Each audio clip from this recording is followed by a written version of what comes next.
Well, happy morning to you. Welcome to Money in the Morning. I'm Joe Saul-Sehy, Average Joe Money on Twitter. What a great show we've got for you today. Got the coffee ready.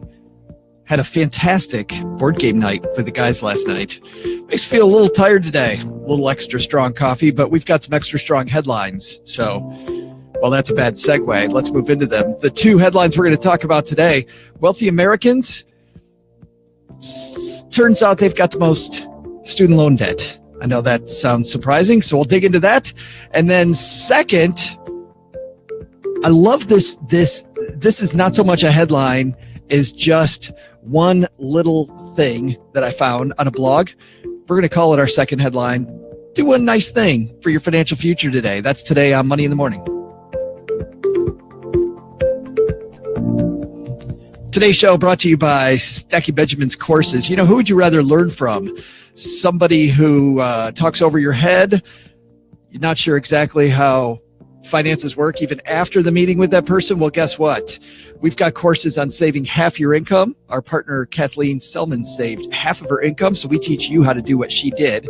We also teach you how to legally cheat on your taxes. You feel like you're cheating on your taxes. And by the way, that now includes a module about this year's tax changes and how to navigate the tax law change.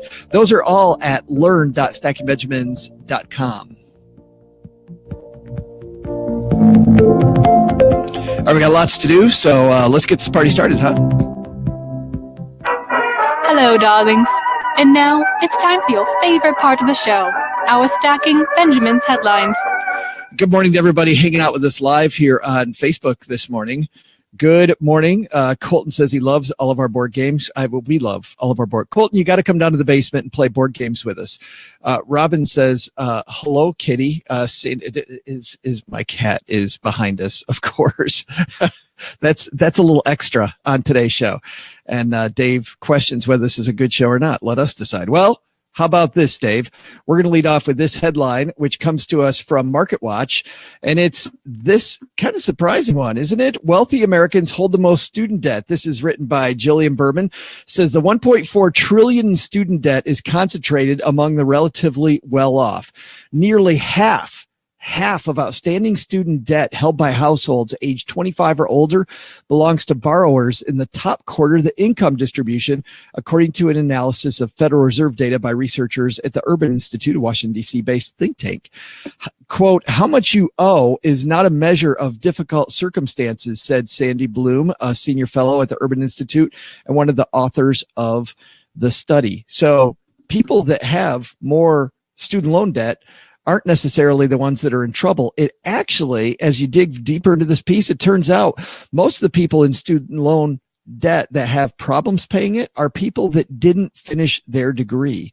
And so what's interesting is, and I'm not sure that there's a correlation here with finishing your degree and having less student loan debt, but clearly if you take on student loan debt for a degree and then you don't get the degree, and then you don't end up having the income to pay the to pay the student loan debt, then that's where problems arise. You know what? The interesting thing is, though, not just with student loan debt, most people don't have a debt strategy. This is the scary thing for me, is that talking to people that do a heck of a job at work every day, they go to work, they act very rational about their debt when they go to work, but then they don't act rationally when they get to paying that debt.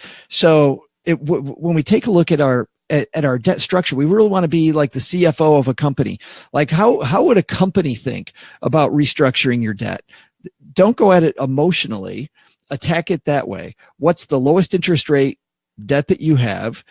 Pay that one last. What's the highest interest rate debt you have? Pay that one first, unless you can knock out a quick balance. If you can knock out a quick balance first and do what our friend Dave Ramsey, I should call him our friend, Dave Ramsey calls the snowball method, right? To give yourself more cash flow. Two things I was looked at as a financial planner. One was cash flow.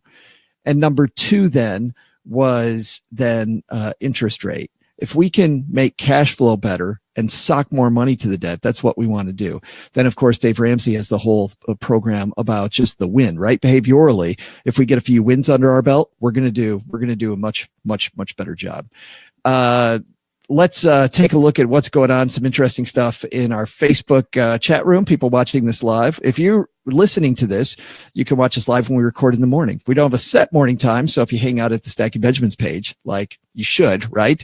Just hang out on that page all morning long. You'll find us recording the show Monday through Friday. Sandy says, let's also acknowledge individuals with higher education also earn more over their lifetimes. You have to hedge the debt against earning potential. Well, Sandy, it's interesting. Our friend Sandy Smith, Sandy, you got to come back on the show. We got to have Sandy back on soon. But Sandy makes a great point. And I think that's actually what this point makes, is that wealthier America has more student loan debt because they pursued a higher degree that earns them more money. Not always the case, right? We've all seen people that have a ton of student loan debt in a degree that didn't pay.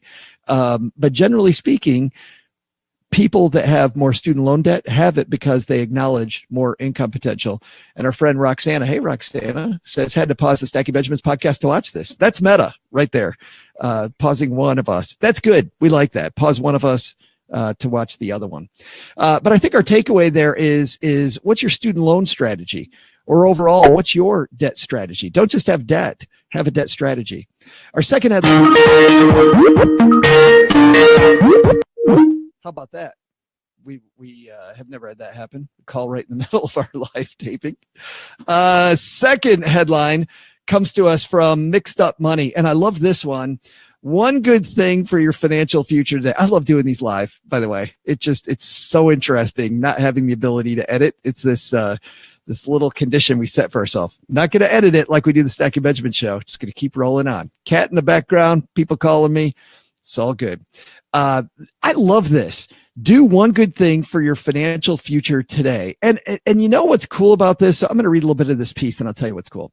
Your financial future. Surprise. It's those 3 words that make you sweat through every layer of clothing until the people in line behind you at the Starbucks start to become concerned that you might be dehydrated and also a little bit weird. Maybe you're here reading this blog post because you're ready to take the next step with your money. Maybe you're here because you've already taken those steps, but you're just so gosh darn out of ideas. I feel you, bro.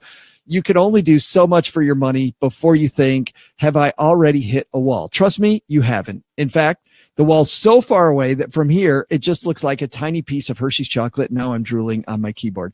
I love the writing on this. But what's funny about this piece is that we often think that this financial challenge we have in front of us is this huge thing, right? And Tony Robbins has said this. I love this quote. He says, we always overestimate what we can do in a day, but we underestimate what we can do in a year or in a decade. And if we just peel the onion one little piece at a time and don't focus on the big picture, just focus on that one little thing, we're going to get ahead, right? Just do the one little thing. I remember an organizational expert talking about that once on the show, saying that, your messes weren't created over short periods of time.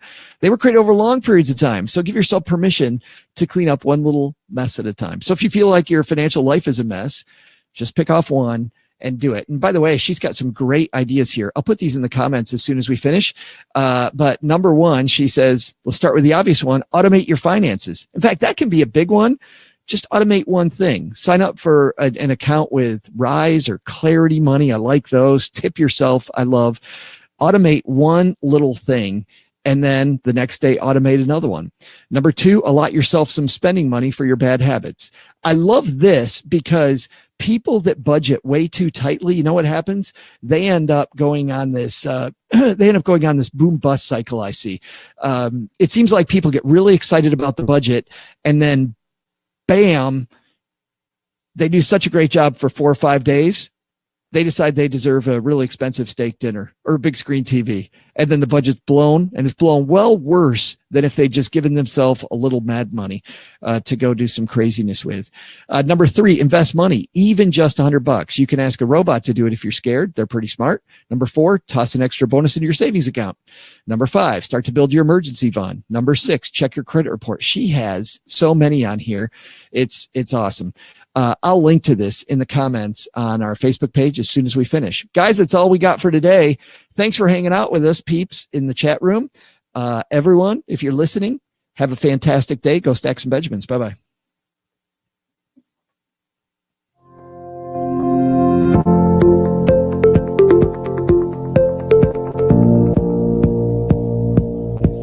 Money in the Morning is created by Joe Saul-Sehy and is brought to our channels by our producer and engineer, Richie Rutter-Reese. Stacking Benjamins and Money in the Morning are for entertainment purposes. Before making moves, consult with your financial advisor. Looking for training sessions? Kathleen Selmans has a great suite of Stacking Benjamins tools, so head on over to learn.stackingbenjamins.com. Hoping to chat with us on the web? Say hello to Shannon Cowan, our social media guru and community manager in our Facebook group. She can be found at stackingbenjamins.com/basement. From the basement, I'm Joe's mom's neighbor, Doug. See you tomorrow.